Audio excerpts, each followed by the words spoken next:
دو چھوٹے بچے ہینسل اور گریٹل اپنی ماں ماروین اور اپنے والد گیرٹ کے ساتھ ایک گاؤں میں رہا کرتے تھے۔ وہ لوگ بہت غریب تھے۔ گیرٹ ایک لکڑہارا تھا۔ ملک میں شدید قحط پڑ گیا اور حالات مشکل ہو گئے۔ گھر میں اب یہ نوبت آ گئی کہ کھانے کو کچھ بھی نہ تھا۔ ایک دن گیرٹ نے بہت سی لکڑیاں کاٹی اور اپنی بیوی سے کہا کہ میں یہ لکڑیاں شہر میں بیچنے جا رہا ہوں، ساتھ میں بچوں کو بھی لے جا رہا ہوں۔ ہم صبح تک لوٹ آئیں گے، پھر سب ٹھیک ہو جائے گا۔ گیرٹ کے پاس ایک گدھا تھا۔ اس نے گدھے کو گاڑی سے باندھا اور لکڑیاں لادیں اور بچوں کو لے کر روانہ ہو گیا۔ شہر پہنچ کر اس نے ایک بیکری پر اپنی گدھا گاڑی روکی اور بچوں کو ساتھ لے کر اندر داخل ہوا۔ گیرٹ نے بچوں سے وہیں رکنے کو کہا اور خود بیکری کے مالک سے ڈیل کرنے لگا۔ بہت بحث کے بعد بھی بیکری کے مالک نے لکڑیوں کی قیمت زیادہ نہیں کی، تو بچوں کے والد گیرٹ نے لکڑیاں نہیں بیچی اور وہ اپنے بچوں کو لے کر واپس گاؤں آ گیا۔ گھر پہنچا تو گیرٹ کی بیوی نے پوچھا کہ کیا لکڑیاں بیچ آئے ہو؟ گیرٹ نے مایوسی سے کہا کہ لکڑیاں نہیں بکی۔ اسی وقت گیرٹ نے فیصلہ کیا کہ وہ اگلی صبح ایک دوسرے شہر میں لکڑیاں بیچنے جائے گا۔ لہٰذا جب صبح ہوئی تو گیرٹ نے اپنی بیوی سے کہا کہ بچوں کا خیال رکھنا، میں جلد لکڑیاں بیچ کر لوٹ آؤں گا۔ اس بار اس نے گدھے کو بھی گھر پر ہی چھوڑ دیا کیونکہ سفر کافی لمبا تھا۔ لہٰذا لکڑیاں اس نے اپنی پیٹھ پر لادیں اور روانہ ہو گیا۔ ہینسل اور گریٹل اپنی ماں کے کاموں میں ہاتھ بٹا رہے تھے کہ اچانک ایک بوڑھا جو کہ ایک تاجر تھا، اس نے اپنی گھوڑا گاڑی ان کے گھر کے پاس روکی۔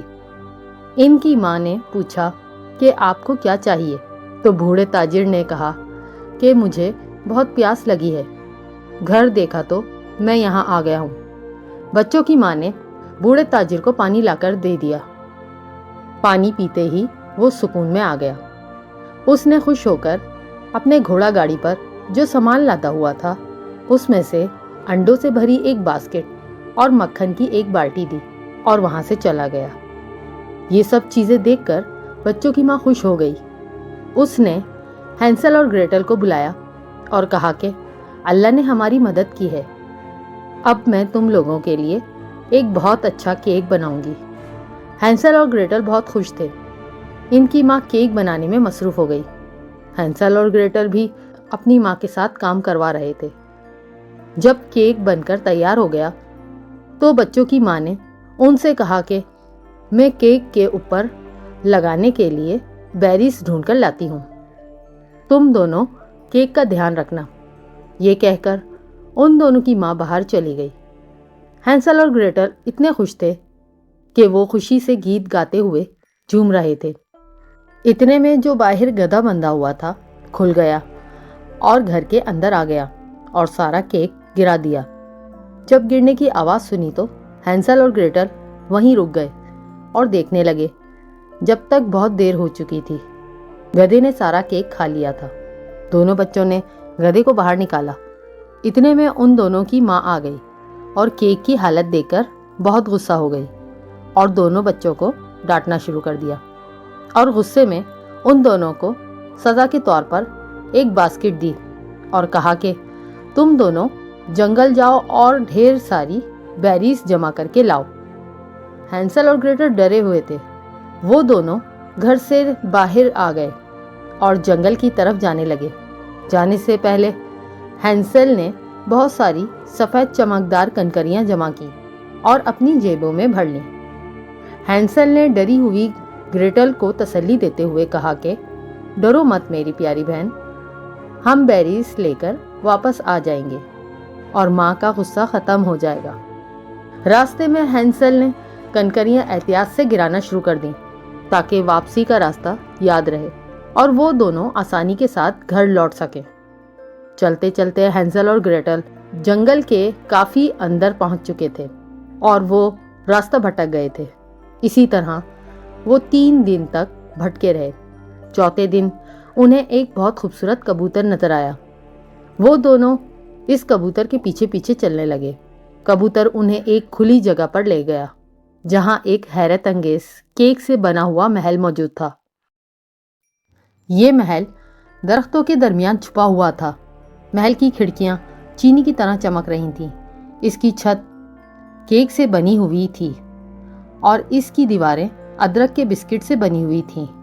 بچے محل سے کیک لے کر کھانے لگے کیونکہ بچے بہت بھوکے تھے۔ اچانک محل کا دروازہ آہستہ سے کھلا تو ایک بوڑھی عورت مسکراتی ہوئی نظر آئی۔ بوڑھی عورت نے کہا کہ پیارے بچوں، تم لوگ بھوکے ہوگے، آؤ میں تم لوگوں کو بہت لذیذ کیک اور کینڈیاں کھلاؤں گی۔ اور بوڑھی عورت بچوں کو اندر لے گئی۔ کھانا کھلا کر دونوں بچوں کو نرم بستر پر سلا دیا۔ یہ مہربانی در حقیقت ایک جھوٹ تھا کیونکہ وہ ایک بہت بڑی جادوگرنی تھی اور یہ محل بچوں کو اپنا شکار بنانے کے لیے بنایا تھا۔ اگلی صبح جادوگرنی نے گریٹل کو اپنی خادمہ بنا لیا اور کھانے کے لیے اسے کیکڑوں کے خول دیے اور ہینسل کو ایک پنجرے میں قید کر دیا اور خوب کیک اور کینڈیاں کھلانے لگی تاکہ وہ موٹا ہو جائے اور پھر وہ اس کا بھی کیک بنا کر کھائے۔ جادوگرنی نے پنجرے میں قید ہینسل کو اس کی انگلی دکھانے کو کہا تاکہ وہ دیکھ سکے کہ وہ موٹا ہو گیا ہے یا نہیں۔ ہینسل نے پنجرے میں پاس ہی پڑی ایک پتلی ہڈی تھی آگے بڑھا دی۔ بوڑھی جادوگرنی کی نظر کمزور تھی۔ وہ ہڈی کو ہینسل کی انگلی سمجھی۔ جادوگرنی نے کہا کہ یہ تو ابھی بھی پتلا ہے، کیک مزیدار نہیں بنے گا، ابھی اس کو اور بھی موٹا کرنا ہوگا۔ 2 دن بے صبری سے انتظار کے بعد جادوگرنی نے کہا کہ یہ موٹا ہو یا پتلا، آج میں اسے کیک بنا کر کھاؤں گی۔ بوڑھی جادوگرنی نے گریٹل کی طرف دیکھا اور کہا کہ کیک بنانے کی تیاری کرو جب تک میں بھٹی کو آگ کے شعلوں سے دہکاتی ہوں۔ ہینسل نے گریٹل کو اشاروں سے پنجرے کی چابی لانے کو کہا۔ گریٹل نے پاس ہی پڑی چابی ہینسل کو دے دی اور خود کام کرنے لگی۔ جب جادوگرنی واپس آئی تو گریٹل سے کہا کہ آؤ بھٹی میں جھک کر دیکھو کہ آگ گرم ہے یا نہیں۔ جیسے ہی گریٹل جھکنے لگی، اچانک ہینسل آ گیا۔ جادوگرنی ہینسل کو دیکھ کر غصے سے چلانے لگی۔ ہینسل نے جلدی سے آگے بڑھ کر بوڑھی جادوگرنی کو بھٹی میں دھکا دے دیا۔ گریٹل نے بھی ہمت کی اور بھٹی کا دروازہ بند کر دیا اور اس طرح بوڑھی جادوگرنی کا خاتمہ ہو گیا اور ہینسل اور گریٹل محل سے باہر آ گئے۔ کیک سے بنا محل اب پگھلنے لگا۔ محل کے باہر جو جنجر کیک اور کینڈیاں تھیں وہ بھی پگھل گئیں اور اچانک ان میں سے بہت سے بچے آزاد ہو گئے۔ اسی دوران ہینسل اور گریٹل کے والدین، جو بچوں کے لیے بہت پریشان تھے، جنگل میں ڈھونڈنے نکل گئے۔ اچانک ان کی نظر انہی سفید چمکدار کنکریوں پر پڑی جو جاتے وقت ہینسل نے پھینکی تھیں۔ وہ کنکریوں کو دیکھ کر چلنے لگے۔ ادھر محل پگھلتے ہی بہت سے قیمتی پتھر اور قیمتی موتیوں سے بھرے ہوئے صندوق نکل آئے۔ ہینسل اور گریٹل نے بہت سے قیمتی پتھر اور موتیوں سے اپنی جیبیں بھر لیں۔ جیسے ہی وہ دونوں آگے بڑھے، ان کے والدین آ گئے۔ ہینسل اور گریٹل اپنے والدین سے لپٹ گئے۔ ان کی ماں نے دونوں بچوں کو بہت پیار کیا اور کہا کہ میں تم دونوں پر کبھی غصہ نہیں کروں گی۔